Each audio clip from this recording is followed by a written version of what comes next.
चौधरी वीरेंद्र सिंह की, उनके 50 साल के कार्यकाल में वो उचाड़ा का भला नहीं कर सके, तो क्या आप मानते हो देश का भला करेंगे? विभाग है हमारे 47,000 डिप्टी सीएम बना रखे हैं और इससे बढ़िया बाकी होंगे जड़ा, क्योंकि यह सरकार ढकोसलों की सरकार है, झूठों की सरकार है कर रहा है। आपने 4 दिन पहले देखा होगा जनसंवाद में कैसे लाठियाँ किसान मजदूरों के ऊपर पड़ रही हैं। नैना जो सरपंच थी उस गाँव की, और उसने अपने मतलब चुन्नी तक अपने पति की रक्षा के लिए एक खट्टर साहब के पाँव में रखा। बात की जाए तो अपना देश कहाँ पर जा रहा है, किस दिशा में जा रहा है? मुझे संस्थान है वो बिक चुके हैं, हमारे पास ना शिक्षा है, ना सुरक्षा है, ना रोजगार है। वो तो वो बंदर है कि अनुमान की तरह कहीं लंका में आग लगाने का मतलब है, कोई ऊंचाना में आग लगा दी, कोई भारत में आग लगा दी, कभी हरियाणा में आग लगा दी। जय अन्वेषण व दर्शक विक्रम की राम राम और आप सभी का स्वागत है। तो देखिए दोस्तों, बेदम मौजूद है अभी जींद जिले के उचाना में, और उचाना में आप देख सकते हैं उप मंडल परिषद यानी कि फिलहाल आप देख सकते हैं हमारे साथ है, यहाँ पर कुछ साथी हमारे साथ जुड़ चुके हैं, और हमारे साथ जो डॉक्टर सिक्किम भी हो हमारे साथ जुड़ चुके हैं, और यहाँ पर है लगातार धरना चला हुआ है। अभी यहाँ पर जो धरना जो लगा हुआ है, क्यों लगा हुआ है, इसकी हम पूरी बात करना चाहेंगे। राम राम जी। राम राम जी। बोले क्या मजबूरी होगी जो यहाँ पर आप धरना लगा रहे हो, क्या बात होगी? अच्छे भाग है हमारे 47,000 डिप्टी सीएम बना रखे हैं, और इससे बढ़िया बाकी होंगे जड़ा डिप्टी सीएम बनाएगा 47,000 जिताएंगे और अंदर नहीं लागेंगे। उनकी हमारी खुशकिस्मती है, काम वो करता नहीं, काम नहीं करेंगे तो हमने धरना देकर अपनी जो सामाजिक मांगे हैं, जो आर्थिक मांगे हैं, जो हल्के की जो जीवन व्यापन के लिए जो हमें मांगे हैं, जैसे कि तहसील में तहसीलदार को नहीं, एसडीएम को नहीं, हॉस्पिटल में डॉक्टर को नहीं, तो जो मूलभूत सुविधाएं पीने का पानी को नहीं, तो एक डाकल माइनर से हम एक रजाया मांग रहे हैं, और एक गुरुकुल खेड़ा को हम महाविद्यालय बनाने की कोशिश में भी, ताकि हमारी जो बहु बेटियां बेटी बचाओ बेटी पढ़ाओ का नारा नाम चितार्थ कर पावा। इनके तरह हम सामाजिक रूप से यहाँ लड़ाई लड़ने लग रहे हैं। वैसे तो है एक कॉलेज हमारा, पूरा मामला ये है कि 12 तारीख को डिप्टी सीएम दुष्यंत आया था यहाँ, और यही खेड़ा सिंधु खेड़ा, और वहाँ क्षेत्र की जो महिलाएं हैं वहाँ ड्रेन की मांग के लिए एक मांग पत्र देने के लिए गई थी, तो उन 20 महिलाओं को गुरुकुल खेड़ा से मतलब हाईजैक करके और थाना में रख दिया। 5 घंटे तक उनका मोबाइल छीन लिया, उनको किसी से संपर्क नहीं करने दिया गया, यानी तानाशाही अपने चरम सीमा पे। तो उन महिलाओं ने जैसे तैसे किसान संगठनों से, हमारी जो कमेटी है इससे आज़ादी से संपर्क किया, उसके बाद हमने गए उनको आज़ाद करवाया। फिर आज कल छात्र की बड़ी महापंचायत थी, आज यहाँ किसान संगठन, सामाजिक संगठन और जो हमारी यहाँ की किसान मजदूर की जो कमेटी है उसने एक बड़ा फैसला लिया कि 1 तारीख तक यदि दुष्यंत चौटाला सार्वजनिक रूप में इन महिलाओं से माफ़ी मांगता है तो ठीक है, नहीं तो 1 तारीख के बाद कोई बड़ा फैसला होगा, और ऐसा भी फैसला हो सकता है कि उचाना में उनको दोबारा कदम ना रखने दे। जी जी जी। तो फिर क्या कुछ भी आपने बताया कि 1 तारीख तक समय दिया है जी, तो फिर क्या कुछ रणनीति आपने? नहीं, अभी हमने ज्ञापन दिया राज्यपाल को एसडीएम के थ्रू, और ये भी बताया है कि आप अपने दुष्यंत साहब को समझाइए कि बहु बेटियों के ऊपर हाथ डालना या उनको अगवा करवाना अच्छी बात नहीं है। वो डिप्टी सीएम है, अपने पद की गरिमा रखे, और यदि वो गरिमा नहीं रख सकते तो हम भी अपनी गरिमा बोलने के लिए तैयार है, क्योंकि यह सरकार ढकोसलों की सरकार है, झूठों की सरकार है। ये कहती है कि बेटी बचाओ बेटी पढ़ाओ, आप लोगों को पता होगा यहाँ भी बेटियों का शोषण हो रहा है, जंतर मंतर पर अंतर्राष्ट्रीय खिलाड़ियों का भी शोषण हो रहा है। हमारी शिक्षा डागर है, संदीप जो मंत्री है सरकार में, वो शोषण कर रहा है। आपने 4 दिन पहले देखा होगा जनसंवाद में कैसे लाठियाँ किसान मजदूरों के ऊपर पड़ रही हैं। वहाँ की जो नैना जो सरपंच थी उस गाँव की, और उसने अपने मतलब चुन्नी तक अपने पति की रक्षा के लिए एक खट्टर साहब के पाँव में रखी है। इससे बुरे दिन मेरे ख्याल से महिलाओं के आ नहीं सकते। यदि इस हालत में बेटियां बचाओ और बेटियां पढ़ाओ है तो हमें नहीं चाहिए ऐसा नारा, हमें नहीं बनाना हिंदू राष्ट्र, हमें नहीं हिंदू बनना, हम 2014 वाला ही भारत चाहते हैं।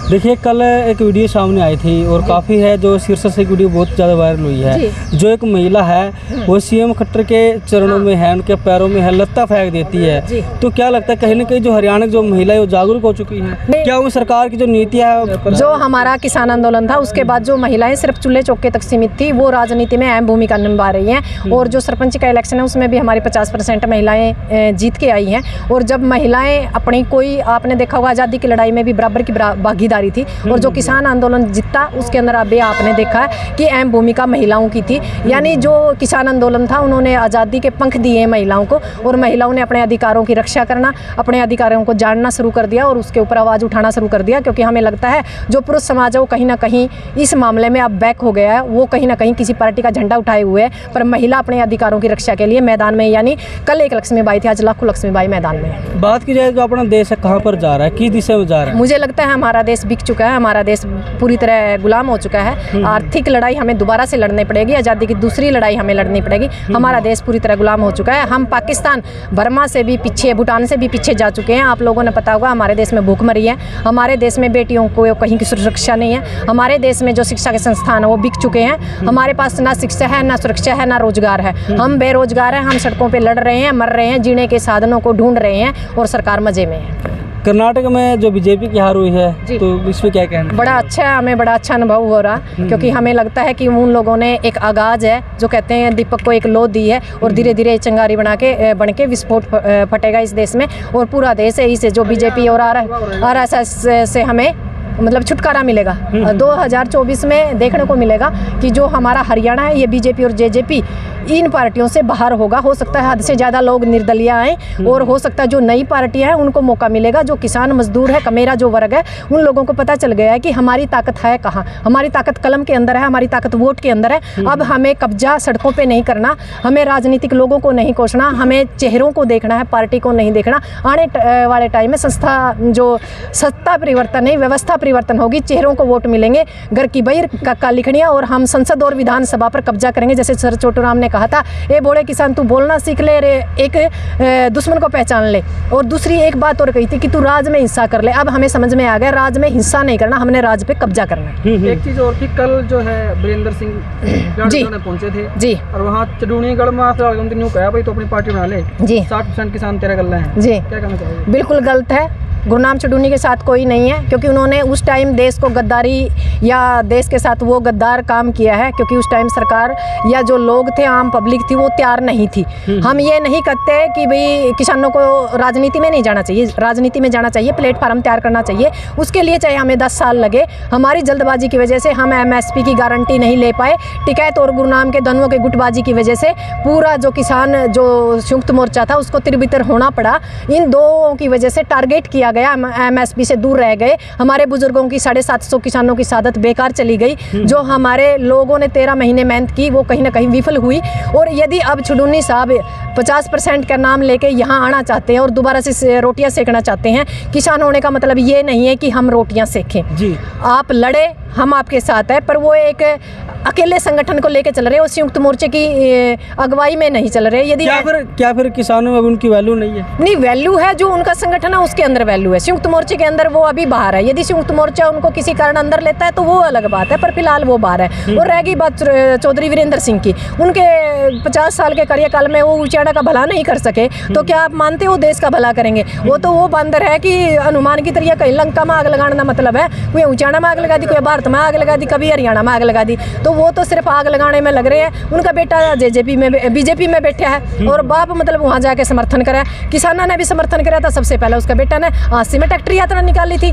तो आप ये बताओ, ये तो हमें लाडू ले रहे हैं, ये दोनों हाथ हमें लाडू का चक्कर में, तो ये एक दोनों हाथों की बजाय एक हाथ में भी लाडू नहीं रहना इनका। जंतर मंत्र जो पहलवान बैठे हैं, बातें जो आ रही हैं, जो बोल रहे हैं कि वहाँ पर सिर्फ एक ही जाति के लोग यहाँ पर बैठे हुए हैं। जी, वो तो आपने पता, किसान आंदोलन में भी कहते थे कि ओनली विशेष जाति के लोग हैं। जब हम मेडल लेके आते हैं तो विशेष जाति के लोग लेके आते हैं, हम कहते हैं रीस करो, मतलब जड़ो मत, कल्चर है ये। तो एक बात बताओ, जब 18 मेडल आते हैं, 16 हरियाणा के आते हैं, तो फिर वो विशेष जाति से आएंगे। पर हमारी 2 बेटियां हैं ना, सिर्फ 2 बेटियां लड़ रही हैं जो अगवानी कर रही है, क्योंकि इस खून के अंदर लड़ने की ताकत होती है। जो बैक में वहाँ राजपूत भी है, अन्य जातियां भी है, अन्य स्टेटों से भी है। ये कहने की बात है, यदि आप अंदर खाते उसमें जाके देखोगे तो उसमें सभी स्टेट हैं और सभी जातियां हैं। 25 तारीख को खटका टोल पर एक बहुत ही बड़ा जो कार्यक्रम होने जा रहा है, तो क्या कार्यक्रम है? देखो, हमें इसके बारे में कोई संज्ञान नहीं है, हमारी कोई राय नहीं, और हमें पता नहीं क्या है क्या नहीं, क्योंकि खटका टोल का आपने पता है, जब तक हमारी अगवानी में या हमारे देख रेख में खटका टोल था, हमारी कमेटी ने बड़ा अच्छा काम किया। जब हमें लगा वहाँ राजनीतिक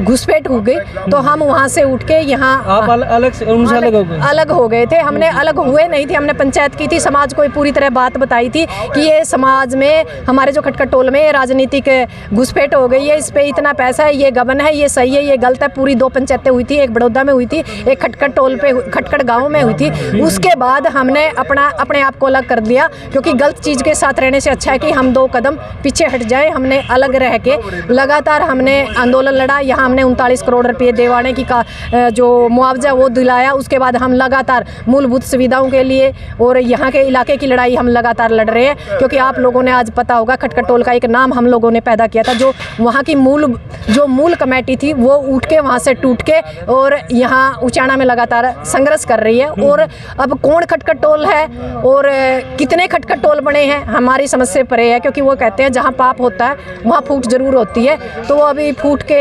कैटेगरी में चल रहा है। कोई कह रहा है हम खटखटोल है, दूसरा कह रहा है हम खटखटोल है, वो कह रहे हैं आएगा, दूसरा ग्रुप कह रहा है कि वहाँ नहीं आएगा। तो हमें हमारी जानकारी में ऐसा कुछ नहीं है। लास्ट सवाल आपसे रहने वाला कि जो कर्नाटक में जो हार हुई बीजेपी की, तो क्या कुछ परिवर्तन आपको देखने को मिल रहा है 2024 में हरियाणा में? वहाँ के लोग बड़े शिक्षित है, पढ़े लिखे लोग हैं। उन लोगों ने शिक्षा पे, रोजगार पे, सुरक्षा के ऊपर वोट दिया है। उन लोगों ने जय बजरंग बली पे वोट नहीं दिया। मंदिर हमें खाने के लिए नहीं देंगे। मंदिर के जो पुजारी उनको 6,000 रुपये, मेरे ख्याल से 16 पता नहीं कितने हज़ार रुपये पैसे दे रहे हैं, 6,000 रुपये पता नहीं 16,000 रुपये वहाँ के पुजारियों को दे रहे हैं। क्या करें हम? खेती छोड़ के हम मंदिर बना के बैठ जाएं वहाँ खेतों में? तो सोचने की बात है। मंदिर भिखारी पैदा करेगा, जो शिक्षा के संस्थान है वो डॉक्टर पैदा करेगा, इंजीनियर पैदा करेगा, देश का विकास होगा। तो हमारा मंदिरों और घंटों की बजाय हमारा ध्यान शिक्षा के संस्थानों के ऊपर हो। पर ये बीजेपी, आपको पता है, हिंदू मुस्लिम सिख ईसाई आपस में लड़ा बढ़ा के मतलब ये चाहती है कि हमें वोटों की राजनीति का ध्रुवीकरण करना चाहती है। हम लोग ध्रुवीकरण नहीं होंगे, ध्रुवीकरण में नहीं बटेंगे। हम समझ चुके हैं इस सरकार की जो चालें हैं, ये हमारे साथ करना क्या चाह रही है। ये सिर्फ वोट लेके और हमारे वोट हथिया के सत्ता में बनाए रहना चाहती है। और हम लोग अब इन लोगों की निगाह हमारी ज़मीन पे, हमारी बेटी पे, हमारी निगाह इनकी कुर्सी पे है। यानी जिसके पास जो है उसको छीन लो। जी, थैंक यू। धन्यवाद। तो फिलहाल आप देख सकते भी हमारे साथ है जो डॉक्टर सिक्की हमारे साथ जुड़ी थी, और आप देख सकते भी यहाँ पर लगातार ये धरना यहाँ पर चला हुआ है। और पूरा मामला भी आपने जान लिया कि भाई जो उचाना से हैं, भाई जो महिलाएं हैं उन्हें भी ज्ञापन देने के लिए जा रही थी। महिलाएं को है पकड़ करके थाने में ले जाते हैं और उसी को लेकर के यहाँ पर विरोध कर रहे हैं। और यहाँ पर है धरना यहाँ पर लगा हुआ है और उनको 1 तारीख तक का भी समय दिया गया है। यदि वो माफ़ी मांगते हैं तो अभी ठीक है, न्यूज़ के बाद है वही एक बहुत ही बड़ा फैसला लेने जा रहे हैं। तो क्या कुछ कहना चाहेंगे कमेंट बॉक्स में अपनी राय दें। हम फिर हाजिर हों किसी नई अपडेट के साथ। धन्यवाद।